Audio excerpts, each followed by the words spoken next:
that I thought were important as far as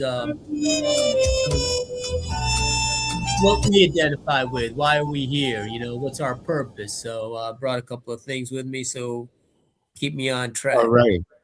Hey, good evening, gentlemen. Good Good evening. evening. And good evening to our listening audience around the globe. We've got a very special show for you tonight. Got a very special guest. And allow me to give this gentleman a proper introduction. And that is none other than Dr. Rahman. He's an assistant professor of religious studies at Florida A&M University, FAMU. He's a faculty member associated with the FAMU Fulbright Committee and a faculty advisor for Groove Fire Groove Men's Social Fellowship Incorporated at FAMU. He's a proud HBCU graduate who earned his Doctor of Philosophy degree in religion and culture at the Catholic University of America in Washington, D.C. Dr. Rahman is a faithful Black Catholic who, in his leisure time, is an avid runner and a member of the Black Men Run movement. There's more. Research interests, religion and culture, Islam, Judaism, Christianity, interreligious studies, Black church studies, race and racialization of religion, migration and colonialism, Black religious experience. Oh, there's more. Sample publications. Black is the most disrespected color in religion. The particular nature and politics of Afro textured hair as a new racialized form of cultural geography within America, grappling with the Christian mythology. Okay, welcome to the set, Dr. Rafi Rahman. Thank you, my brothers. Oh, Yes. it's an absolute pleasure. I've been looking Greetings, forward to greetings. this. All right, let's bring on Sister Tanisha Holmes. Tanisha is a swing sister of ours. All Uh, right. All right. Hello, my sister. Oh, how's everybody? Hello, sister. Well, oh, Hi. we are fabulous. We are fabulous. I've been looking forward to this, your visit with us, because there are a lot of things that I want to know about your studies, your research. And I'm going to start this off with a question. And I've been thinking about this since a few days ago. All And right. that is, how has religion played in the landscape or shaping of the landscape of politics, in politics? Well, depending on your ethnicity, because to be real with you, as I tell my students within my class, and I want to give a shout out right now to FAMU because that's where I'm at, and I have my students listening in. As I tell them all the time, there's a trope within America because of the, I would like to say, peculiar history of race and religion within America, where religion, for example, Christianity, has become racialized. A lot of my students will say to me, Christianity is a white man's religion. And I get that. I mean, when you look at the complicated history of our nation and how Christianity was brought over by those who enslaved us and brought us over and introduced it to us and then gave us a Bible. That wasn't even the real Bible. We call it the slave Bible. And they gave us this uh, pared down, watered down, whatever you want to use, adjective version of Christianity. It disassociates itself from the reality that, for example, Christianity was really rooted in Africa, in Ethiopia, through the Aksum kingdom. So it really is one of many religious traditions within the continent of Africa. And for example, for those of you familiar with the Bible, you hear about Queen Sheba, you hear about a lot of biblical characters. One of the things about the Bible is it doesn't really mention color. It mentions where people be from. And that's one of the things that we have kind of lost. And one of the things that I want to say what makes America peculiar is that there's a narrative that the Europeans somehow are the original Christians. If that was the case, then we wouldn't have, I would say, biblical characters from Africa within the Bible. And so what I introduce and I want to make clear is, number one, we are in the Bible. We are one of the original people who had the Bible. And now if we go into today's day and age, now we have people who have taken the Bible, and what I like to say is they've made it something that it wasn't meant to be. They've injected politics into it. Last I checked, Jesus was not white, number one. And number two, didn't belong to any political party. In fact, he said, give unto Caesar what is Caesar and give unto God what is God. That being the case, I'm always kind of,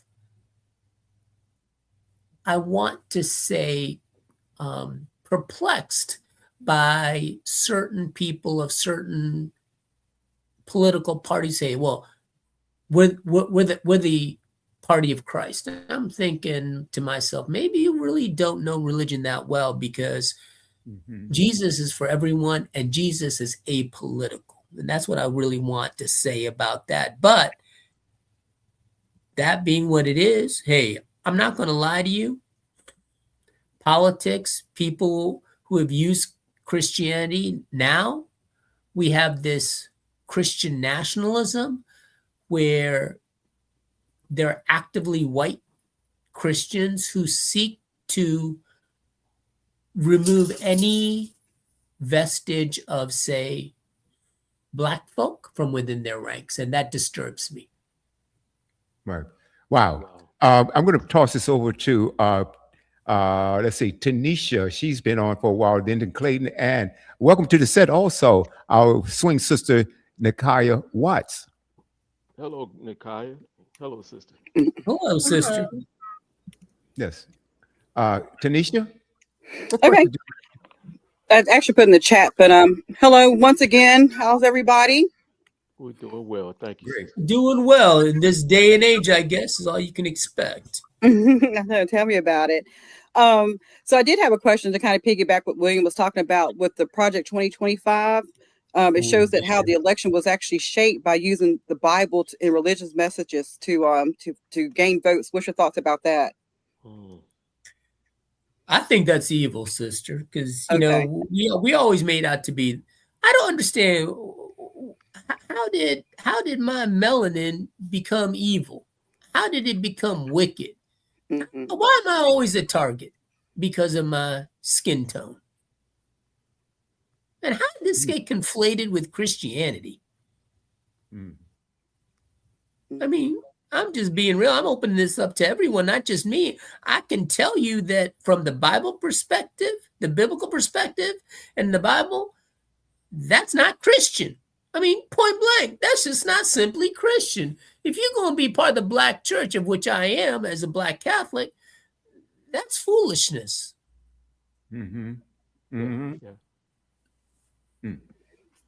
Clayton? So you're, okay, I'm sorry. No, if you haven't finished, continue, Tanisha, then we'll go to Clayton. Because he said he's a Black Catholic. So how do you fit into that denomination as far as like being a Black Catholic? I think uneasily, to be real with you. Okay. I mean, I'm going to be real. Look, I don't look white, and I'm not white. Okay? Point blank. You go to Black church, we worship differently. That's all I'm going to say. In a traditional white Catholic service, we in and out, I would say, within half an hour, max. You go to a Black Catholic church, that's not the case.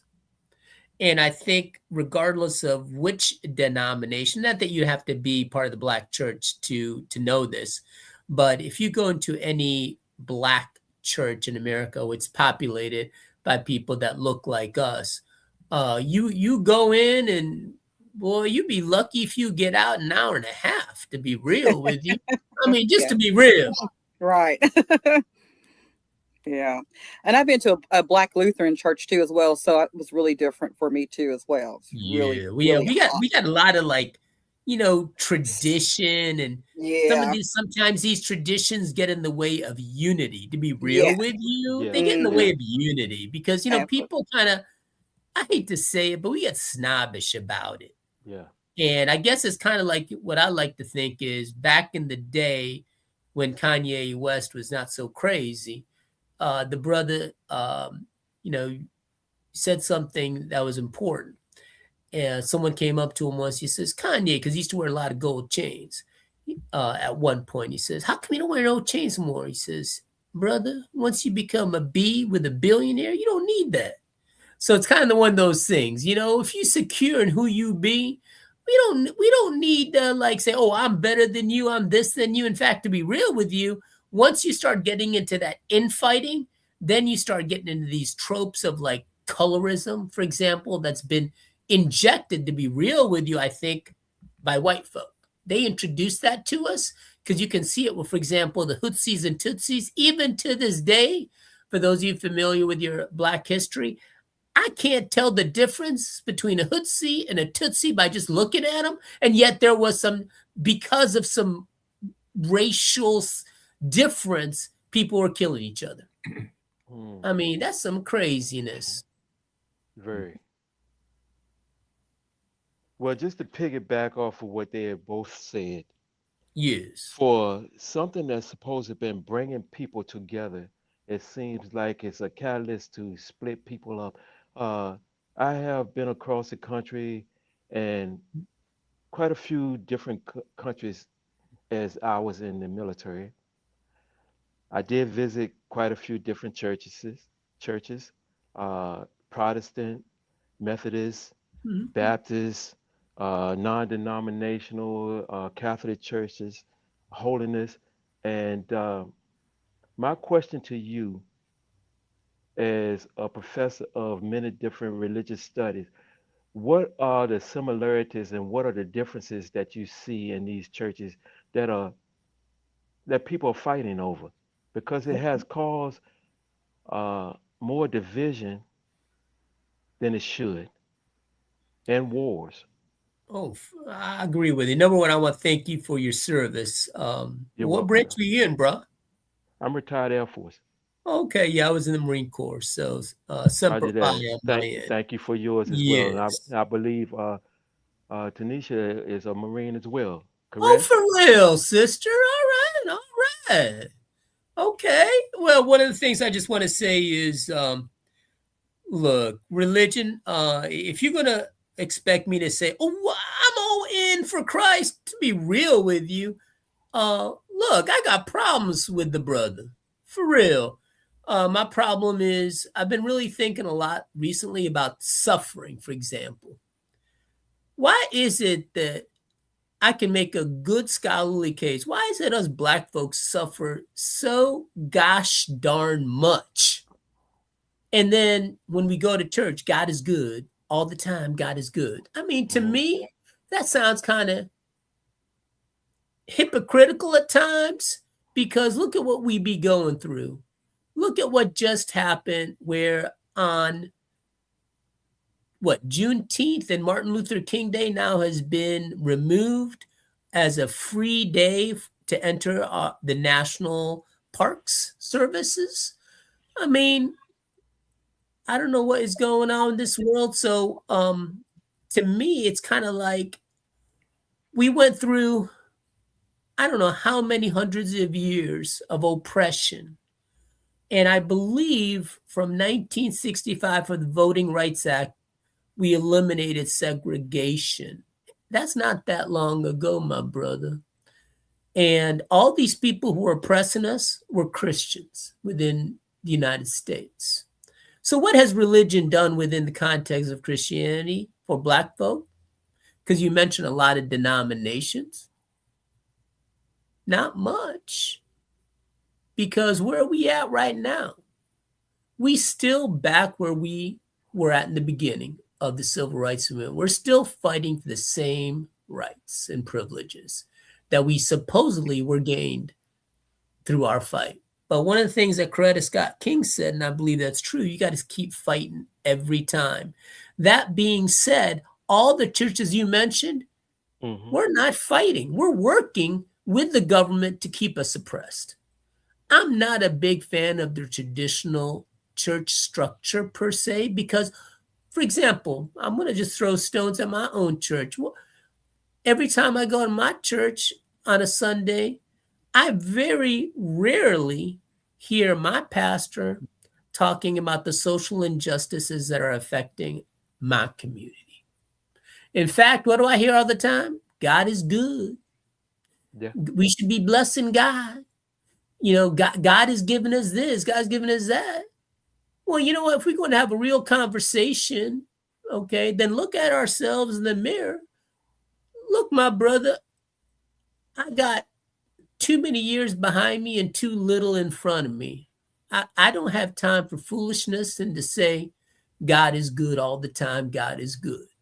I just don't have that. I think the reason why young people, especially I know within my classes, are not going to church is because the church is not addressing their concerns, which is our concerns, which is what has it done for us as a Black community? And I'll be real with you, very little. The modern day church is what I'm going to say. We don't have the zeal that we did during the civil rights movement. And that's why we're going backwards. And I want to say racism has never gone away. In fact, to be real with you, I'm going to even say this. Jim Crow has really never gone away. It's just taken on a new form. Yes. A new look, a new mask, a new disguise. So that's what I really want to talk about, because guess what? The pastors, it's up to them if they want to inspire their young folk to join the church. But guess what's happening now? Young folk are leaving the church. And why? Because you ain't going to go someplace where you're not being fed, would you? I'm not. You're right.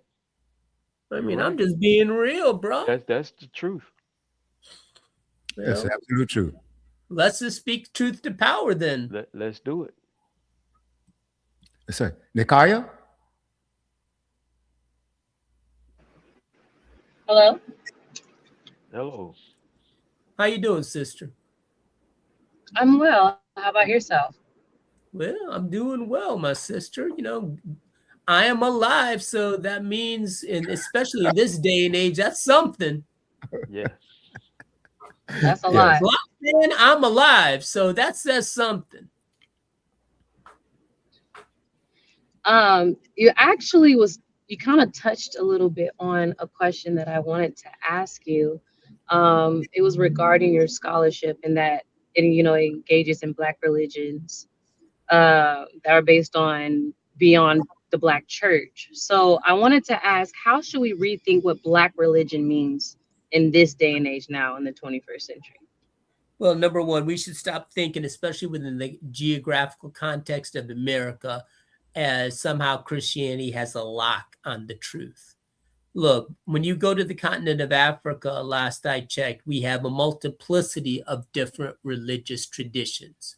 Now, I believe the divine creator, God, whatever you want to call that supreme being, the reason why we have so many different religious traditions is because there's so many different ways to know the divine.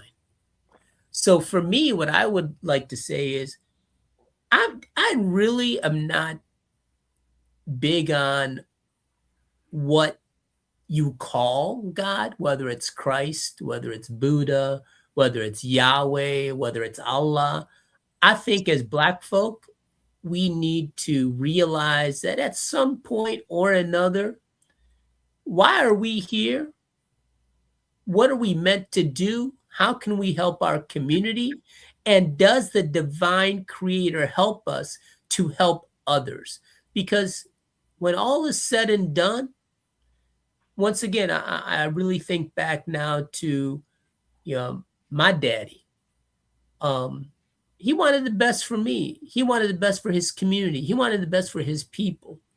Shouldn't that what we all want? And does it really matter what you call yourself? I mean, and really, for real, does it really matter what you call yourself?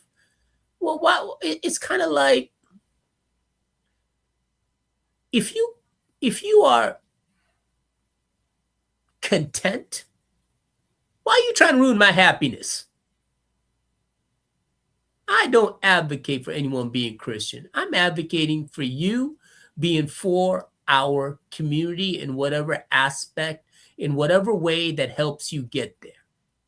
That's what I'm really involved in. I think that's what, to be real with you, and I'm going to be Christian about it, I think that's what Christ would want. That's a good point. I like that. Well, Mm-hmm. like I said, we got to be real with each other. I don't know about y'all, but if y'all ever get to come down to Tallahassee and see me, let's not, as I tell my students, let's not play games with each other. Yeah. Because we all wear masks. And I sometimes feel like these masks prevent us from getting to know and be real. And I know we have to live out in the world that we do, but at least in fellowship, when we're around people like us, can we just be happy being Black? Mm-hmm. I mean, that's all I'm going to say, because I think Black joy is infectious, to be real. Mm-hmm. Hey, you got a good point there, Doctor. And some of my favorite brothers are Muslims. I've been in the Me mosque too. as well, and I learned a lot sitting there listening to Louis Farrakhan. My daddy was Nation Uh, of Islam. How do you think I got my name, bro? yeah. Like I Yeah. said, I visited a lot of churches and I picked up a lot each time I went to one of those. I've been into the Catholic Church, Yeah. and you pick up a little bit as you go along. And Yeah. one thing I do not like is religion. I Yeah. have a relationship. When I talk to God, I have a personal Mm-hmm. talk with God, just like I would talk to an individual, because Mhm. that's my God. Get my direction, and I go forth with that. But we, as people, we tend to Mhm. use religion to separate Mm-hmm. ourselves from another person, thinking our religion is better than the next one. Mhm. I had a talk with some Jehovah Witnesses that came to my doorstep. A lot of people would shut their doors and close their blinds. But I had the conversation with them and we talked for quite a while. Oh, They for was trying to real. co- they was trying to convince me that their way was better. I said, I don't know about all that.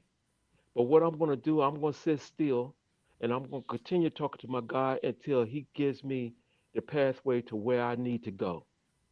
And hopefully we'll meet there one day because I'm not going to do this where my way is better than your way. Mm. And then we all coming to the same Bible and picking and choosing what we want to pick and choose out of that word Mm. and Mm. interpret it the way you want to interpret. You Mm. can't tell me my way is wrong. I can't tell you your way is Mhm. wrong because I'm imposing my will on you. Mhm. And I Mhm. choose not to do that. So that's the way I look at my faith. And I'm not going to do something to try to destroy somebody else's pathway. That I think that's where a whole lot of young people are starting to run from it because they're imposing their will on somebody else's. No, I do Mm-hmm. not like it, and I don't expect them to like it. That's Clayton, my you two. better That's my two Christian, cents. bro. You better Christian than me, because you know what? I know I've been with those Jehovah's. Number one, they all white, and they polite, but they all be white, and they all be. Oh hell! I close my damn door and I close my blind. You damn right, bro. I mean, I'm gonna be real. Yeah, I'm not going. You know what? You invite them into our house, and you know what? They'll stay forever, bro. I mean, they polite white people, but they be staying forever. Oh hell no! Yeah, they want lunch and dinner. Better person than me. Well, these were our people, and Oh, for real? yeah, one wanted to get all huffy with me because I didn't want to agree. I said, Oh, shit. sister, we don't have to agree, because Yeah, that's where wars start. yeah. Mm. You know, many of them are white though. You know that, right? Because they not friendly towards us. Is all I'm gonna say. Mm. Well, I didn't Just I, letting you. I, I didn't give them that opportunity. Oh, okay. You I'm said, down with you. Look, however Clayton feels, and to be real with you, I agree with you what you've been saying, Clayton. Uh, you know what? How I look at denominations as I'm gonna put it in terms that we can all relate. We all different shades of black, right? True. But yet, it's funny how you go to the media, right? Like mainstream media, and you look at like, say, Hollywood starlets, Hollywood actors, to keep it neutral. And you got someone like Halle Berry always on point. You know what I'm saying? We got a certain type of, I want to say, shade we kind of put out there. Okay. We have this thing within our community called colorism. And how did that start? And I'm going to introduce y'all to something that I always tell my students called proximity to whiteness. Your visual appearance, i.e., your proximity to whiteness, determines how you are treated here within the confines of America. We place an inordinate amount of emphasis on our appearance. How does that can translate into religion? We have somehow believed, instead of all of us being like, say, black, because we come in all different tones, somehow we have taken this thing called Christianity, for example, and we've divided it into all these little partitions, which to Mm-hmm. me is kind of like different tonal ranges, skin tonal ranges, where we should be really thinking about us being one body, universe. one collective, one community. That one. Instead, we look Yeah. at it as, oh, you Catholic, you Jehovah, you Mm-hmm. Protestant, you Lutheran, you this, you that. I mean, for real, why we got to do that? But yet we also do that within, when you look at, oh, she bright. Oh, he a little bit darker tone. I mean, for real. Yeah. Whatever happened to the word just he black, she black. Why we got to make all these differences? Mhm. Yeah. You know, doctor, it's that old adage, or actually it's fact, divide and conquer. And I think Uh-huh. now let's talk about that a little bit. Okay. Good friend of mine, he's passed on now, the great Reverend Demery, Dr. Demery, and he said Sundays is the Mhm. most racist day of the week because you've got all these different churches, and everybody's going in all these different directions.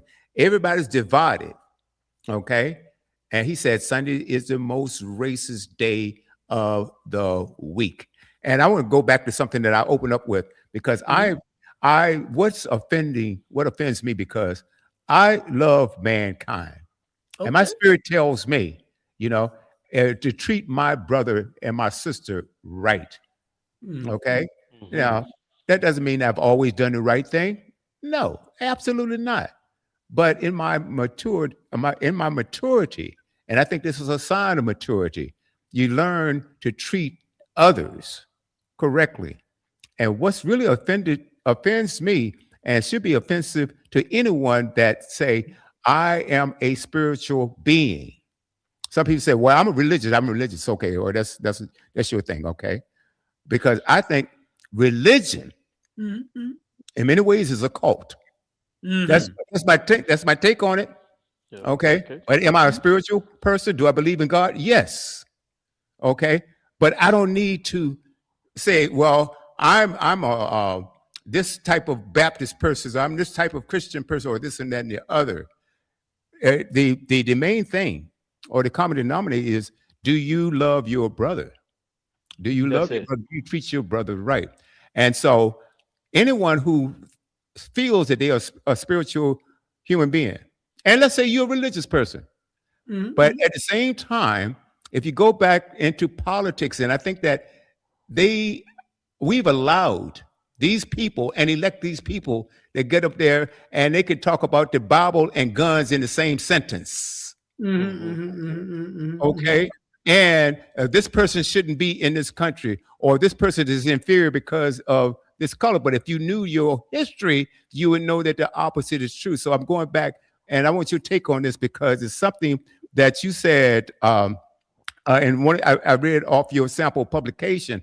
Black is Mhm. the most disrespected color in religion. Would you elaborate on that? Absolutely. So, number one, I just want to say, as far as being religious or spiritual, I'm a big believer that no one can convert anyone. Like, if you're going to be a Christian, it's not because of anything I did, it's through what Christ himself has done. That being the case, uh, what I'm now going to talk about is the raciality of religion.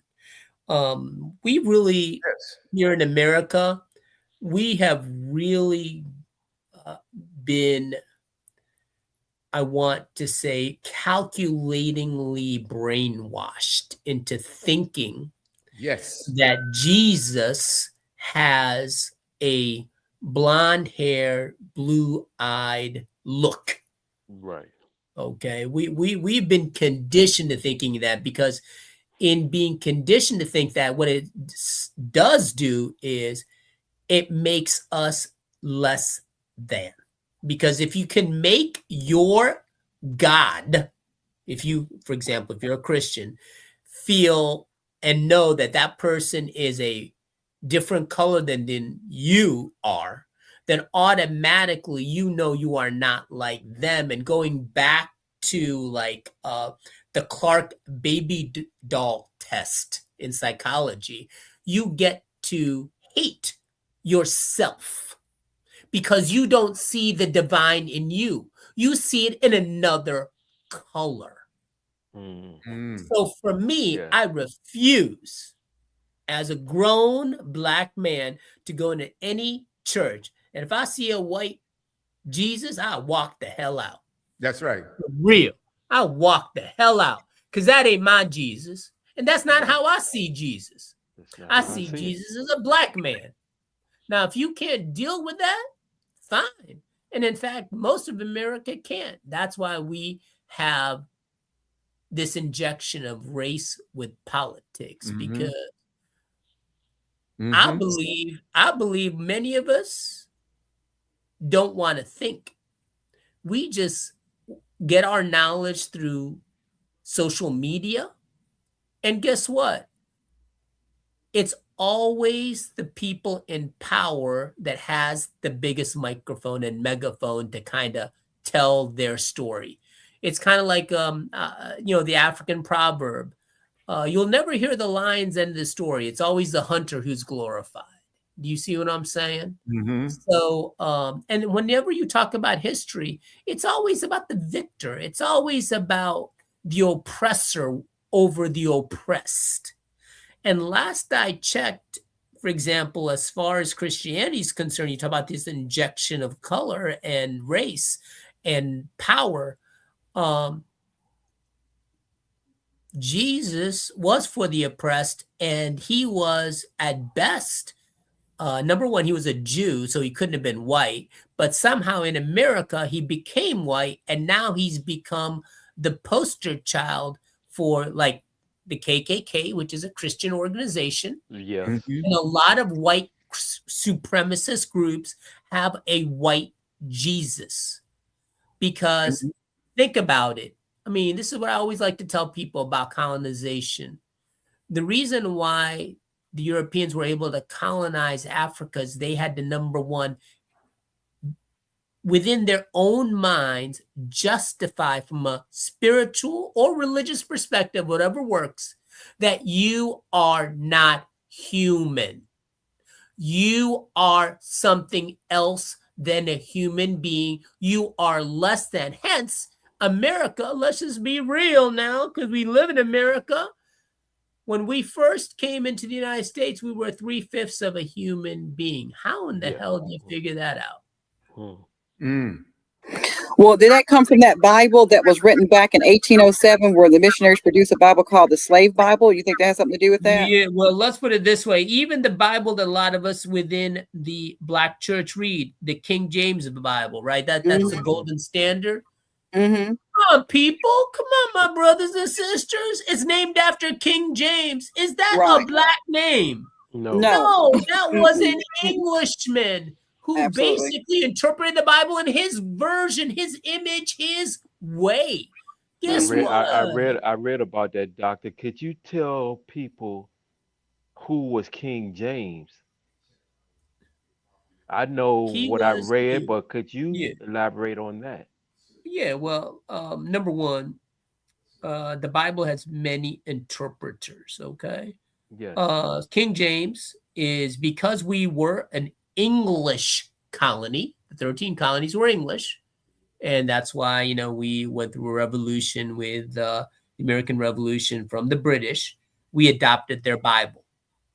And the King James version of the Bible is the de facto Bible of the Anglican Church. Over here in America, when they came over, the Anglican Church, became, after the Revolution, Episcopalian, which was the power structure of the early American government. That being said, it kind of disseminated all over, became like the standard that everyone used, the English Bible. And the King James version of the Bible is one where he used English, which is a pretty recent language, and he had his own set of interpreters take the Bible, which was written at that point in Greek, Latin, Aramaic, and convert it into a form that could be used for the English populace. But think about it this way, before I even go into that. If Vladimir Putin were to bring out a Bible, don't you think he'd have a Bible that made him look good? Of course. But he worships a Black Mary. Yeah. So here's the thing, what I tell people, we have this thing I told you about earlier. We originated within Africa. There is the Ethiopian Bible, which has 88 books versus the standard 66 books. So if you really want to know the Bible, maybe you ought to pick up the only Bible that originated in Africa from the only country that was not colonized, which is Ethiopia. And maybe you should read the Ethiopian Bible, which is a lot bigger. That's what I always tell my students is I don't want to say that. I got to be careful what I say. There's certain people here who want to preclude us from gaining knowledge. It's always been the case. Think like you said earlier. Both of y'all, Clayton, Tanisha, William, Nasia, that they took the slave Bible by cutting stuff out. Well, we once had 88 books, which is the Ethiopian Bible. Then it got cut down to 66. And the slave Bible was like I don't know, 20, 30, something smaller than that. But it was just like a thin little book. But my question is, think about something like Beloved by Toni Morrison. If you cut out chapters from that book, would you get to know what she was saying? No. So my question is, why are you reading a book where chapters are missing? I read the Ethiopian Bible, to be real with you. And I'm a Catholic. But I have an inclusive view and version of Christianity. I think you can't throw the baby out with the bathwater. The fact that Christianity has roots in Ethiopia, to me, makes it legit. And so I'm not going to throw it out because, to be real, to me, because the roots are Black and because I identify with Jesus, that works. But that doesn't mean you can't be with any other. And there's a whole bunch of other African religious traditions within the continent. I am not trying to say that you can't be any one of those, because when you think about it, and I do believe the supreme being knows, why would he have all these different religious traditions within the continent and they were making people content? Why would it even exist? Do you see what I'm saying? Like, I think there's a bigger purpose we're missing in life, and we got to stop. We got to stop throwing stones at other religious traditions. Say, hey, what works for you works for you. Yeah. Why can't we just be black together? And I like to say this again. Why can't we just be happy? Black joy. Why can't we just be happy being who we be? I tell you what, I really think a lot of this throwing stones at other people started with, once again, I'm going to throw this back out there again. It's because of this dissatisfaction that has been inculcated to us. I like to say it's a poison that's been fed into us by certain members of the non-Black community. Mm-hmm. Mm-hmm. And doctor, if you think about it, and you already know this, like you said, you walk into a church and there's a blonde, blue-eyed Jesus, you walking out. Well, I'm gonna walk out with you, because if you really do your history, you know it. They said that Jesus had woolly hair and he was had bronze colored skin. Well, okay, all right, and going back to what you were saying about the Bible that with 66 books versus the Ethiopian Bible versus the Negro Bible, I think it's the same reasons why they are trying to do away and erase Black history right now. Mm-hmm. You're right about that, but we got to be careful in this day and age, my brother, because for example, I told this to my students earlier. At first, you talk a little about politics. At first, when they were talking about, ICE is only going to get the people like who cross the border from Mexico. You notice now they're picking up American citizens. Absolutely. And even Black folk. Mm-hmm. And we being rounded up too. I'm gonna say one word. You might recognize it: slave catcher. Mm-hmm. It just changes form, brothers. It just changes form. But I think we still seeing some slave catching going on. That's all I'm going to say about that. And we created this. I think this is episode number 97 now. Is this 97, folks? 96 and 97. Thank God for that. And we created this program so that we could uplift, inspire, and educate people that listening to these programs. And so this is the thing about it, because one of my goals as far as this platform is concerned is to preserve our history and do not let others take it away from us, because you see it even in the military, and they blame it on DEI. Now, what does DEI have to do with Black history? Yeah. Well, number one, before we go further, I'll be real with you. You were saying about how we've been following tradition. One of the traditions in Black churches, we're kind of misogynistic. I feel bad for my sister because she been quiet. I want to give my sister, especially since she be a Marine, Tanisha. No, I'm not that. No, for real. I feel bad because I don't want you to feel out, sister. So you tell me what you feel. Nakaya, jump on in. Yes, you touched on it, William, because I was going to ask him, why does he think that they removed, like in the oldest Bible, the Orthodox not Egyptian, but Ethiopian Bible, like they removed like the chapters with Enoch and Jubilee. Yeah. Why do you think they removed that? Remove those particular chapters from the Bible? Was it because it's too long, or what's your thoughts on that? What's your take on that? Sister, I'm gonna be real with you. Number one, I don't know why white people do what they do, because I ain't white. Okay, I'll stay in my lane. Okay, I'm gonna be real. I'm gonna stay in my lane. Okay. That being the case, but why? I'm gonna throw this back at you, Tanisha. You a smart sister. Why did they cut out the pages of the King James version and then create this slave Bible? What do they take out? Oh, like what? 50%?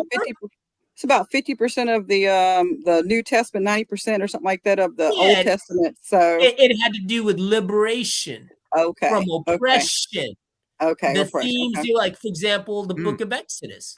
that's You right. know, I always get suspicious when certain non-black folk tell me, well, you got to read this.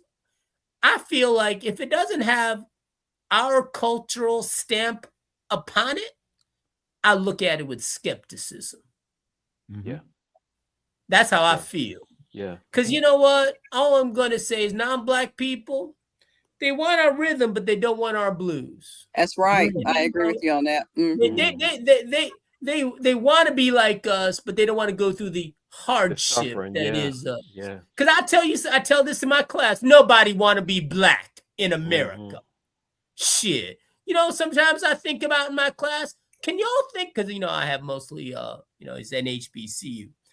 Most of us are black, though that's changing now. But I said, could you all even imagine what it is to be white? We don't, you know, it would be like a free bird. It's like I can't even imagine. I'd be the opportunities, the not being scared to be walking around, not being scared about being pulled over by the police. Like, I can't even imagine the kind of freedom that would be. Mhm. You know, I automatically shut that shit down because you know what? That's not the real world.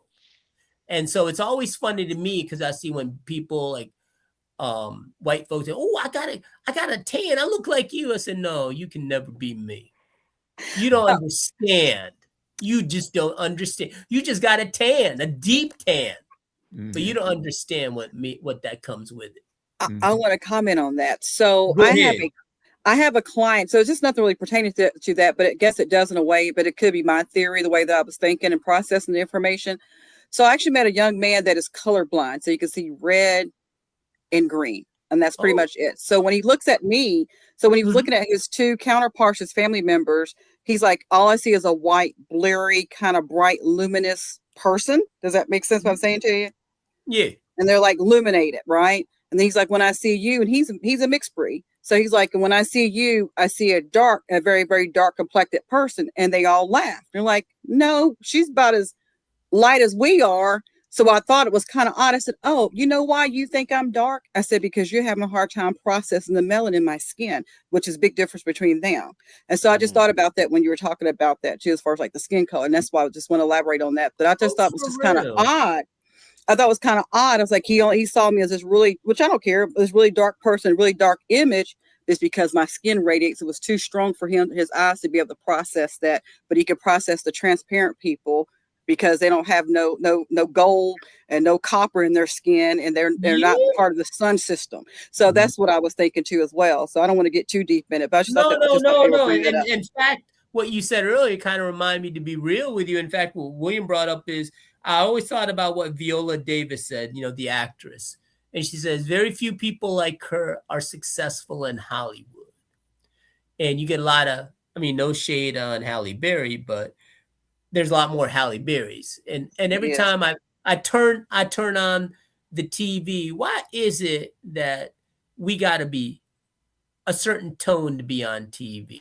Do you see? You know what it is? It's because the power structure that be, meaning non-black people, they get to choose.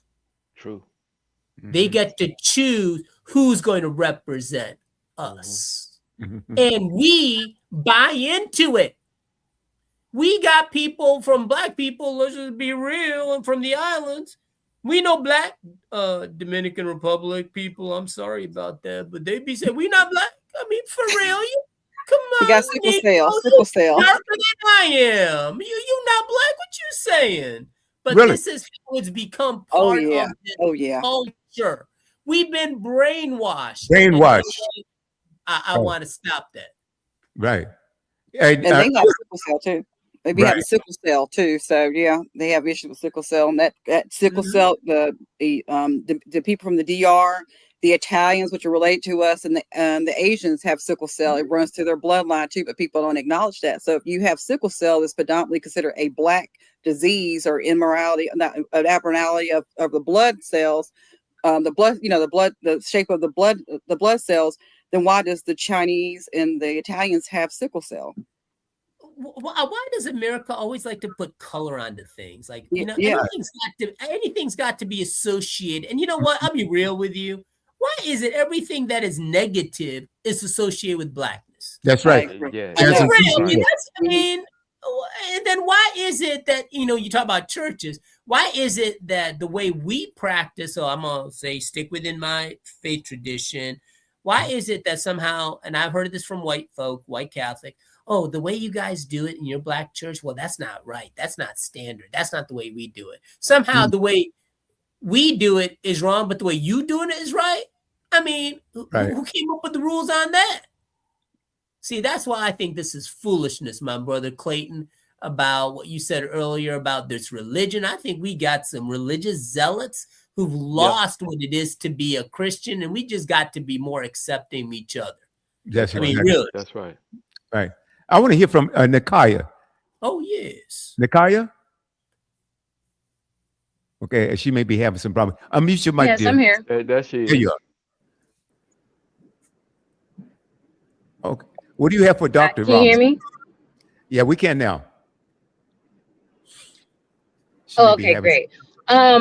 I was just really listening to everything that was going on, and I have to agree that, for one, I think that when it comes to Black history, I think that they are trying to get rid of parts of it. I feel like if you're familiar with Fahrenheit 451, that's exactly what they're about to be doing to our Black history. There was a saying, or not, a statement that the president made about history is going to repeat itself, and it's going to continue to repeat itself if nobody else changes it. And that stuck with me a little bit, because I'm looking at all that's going on now, even with the Project 25, and with the Juneteenth and the MLK holidays now being kind of removed. So it's just like a lot of things are being put into play, and it's interesting how, I guess, society is maneuvering around it. Oh, yeah, yeah. Well, number one, you got to be careful what you say. So all of us should say, we love President Trump. I love Governor DeSantis. I'm in support of the U.S. government. We are not communists. We are not socialists. We love capitalism. So I'm going to throw that shit all out right. there. Okay, that's good. You got to be careful in this day and age. All of a sudden, you know what? I find it funny, like the Black Panthers.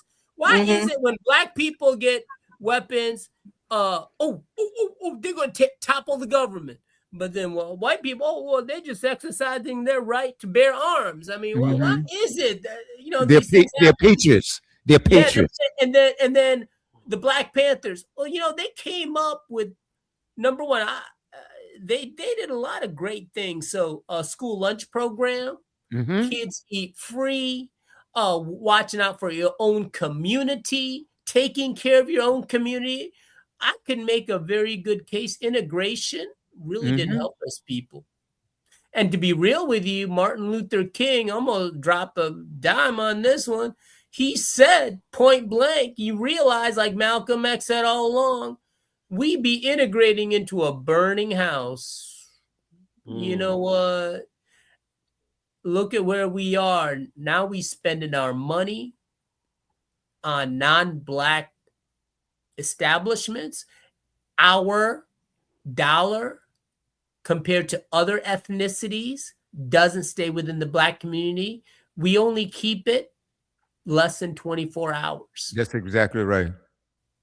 That's exactly right. So, I've I'm got just being real. That's right. I've got a theory, Doctor. Correct me if I'm wrong. I believe the powers to be, they know our history and they know our genius better than we do. Better than we do. That's why, and I said this, I was a young boy, and I was thinking, because I understand that there was a time when we weren't allowed to read. I'm saying, wait a minute. If you are superior, then why does it matter if I can read or not? Because the opposite is true. And if you look at our history, look at the things that we've invented throughout history.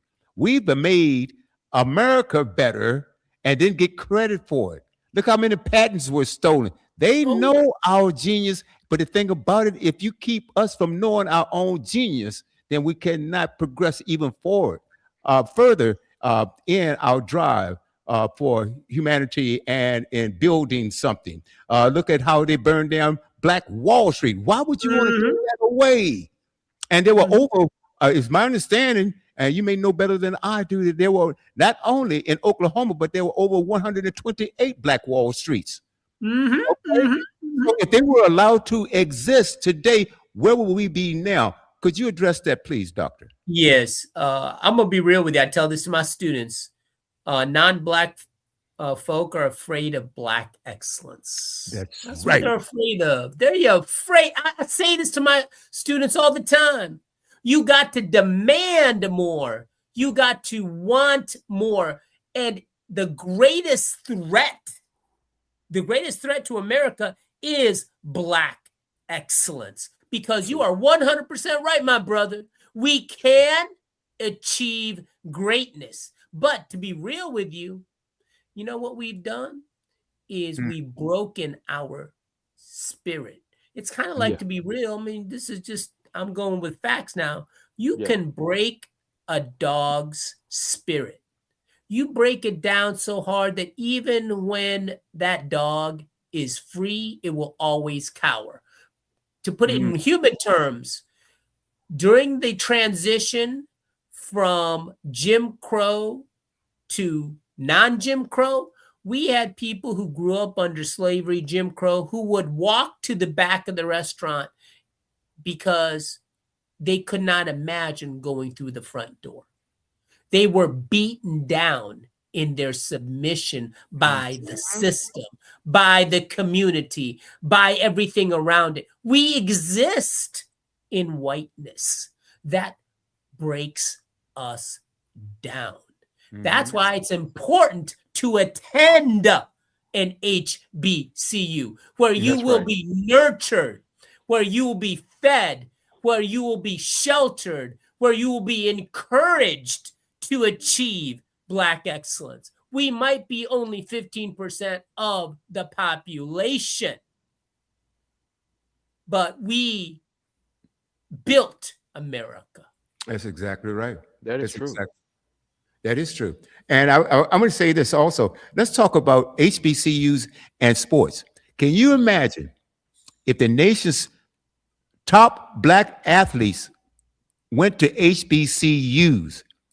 Oh, you would see an economic and a huge difference there. Yeah, of course. Yes. Okay, it's absolutely. So collectively, we can't be beat unless we allowed ourselves to be divided.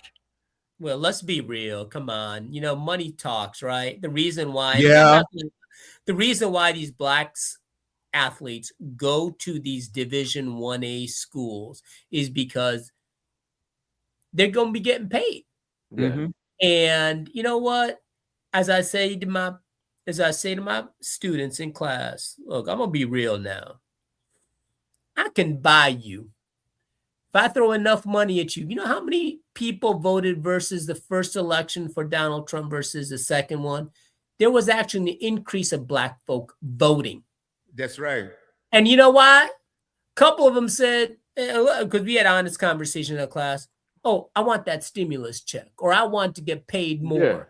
Yeah. It's not about helping the community, because he already made it clear. I love our president, just because I'm being taped here. He said he don't love us. We from shithole countries. I'm just being real. That's what he said. Somehow we got Negroes here in America thinking, well, I'm going to still vote for him because he's for us. Look, I don't know how you think what you think that way, but obviously you've been mentally bought. And I can buy you over profit, because that's what it is. Think about it, brothers. The reason why we keep saying capitalism so much is in America is because colonialism is the parent of capitalism. If it wasn't for colonialism and capitalism being in cahoots with each other, we would never have been enslaved, because it was a capitalist enterprise that generated profits. It was always about the coin. Church has been about the coin. This is why students don't feel they're being fed, because they know they're being used. They know they're being taken advantage of.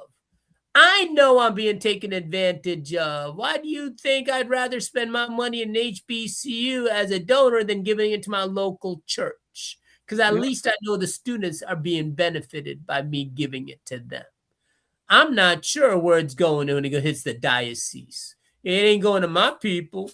So I have some doubts. Mm-hmm. Wow. Doctor, this has probably been the fastest hour in radio that we've had. We're out of time. Very good. How would you like, if someone wants to contact you, would you like to provide some information? Sure. So number one, you can look at FAMU. I'm part of the Florida A&M University, the Rattlers, the number one public HBCU in America. I'm a part of their philosophy and religion department. So I just wanted to do a quick little plug on that. We at HBCU, and you know what? We care about our students. We like to say it's Black excellence with caring. If you're interested in getting together and maybe having me come aboard, because I'm always about helping my community as a groove. I want to uplift, build, support. We've got to achieve Black excellence. The only way we can do it is by giving of our time and our effort. That being the case, you can send me an email at rafiqur.rahman, RAHMAN at FAMU.edu. But if that's too hard to remember, all you got to do is look up www.famu.edu and look at the religion department, and I'm right there. All right. Well, Thank you for this opportunity. I loved all y'all. Y'all get some good brothers and sisters. Well, you know, we love having you here, and you will be. I will contact you, my brother, and we'll have you back at some point in time. Okay. Well, and you know what? Even though I understand, Clayton, you spiritual, I just want to say right now, Merry Christmas to all y'all, because you know what? Let's just enjoy in this, or happy holidays as well. Enjoying this season, and let's just be Black and joyful. Yeah, let's bring back the love. I hear you loud and clear. All right.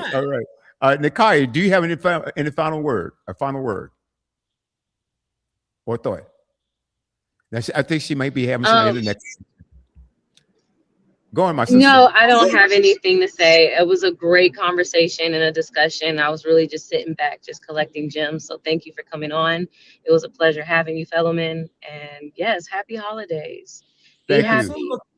Tanisha, hey, come on by Tallahassee. We gonna have a drink. You know, number one, I'm a Catholic, so we do drink wine. So partake of the grape. Please come on by and let's have a drink. Dr. Robert, thank you so much, my friend. All right. My pleasure. And gentlemen, ladies and gentlemen, and make sure you check out Groove Swing Speaks next Tuesday, same time, 4 p.m. on the West Coast, 7 p.m. on the East. And I'll be back tomorrow for Cultural Excellence with yours truly right here on The Buzz. Enjoy your evening. God bless. God bless. Thank you.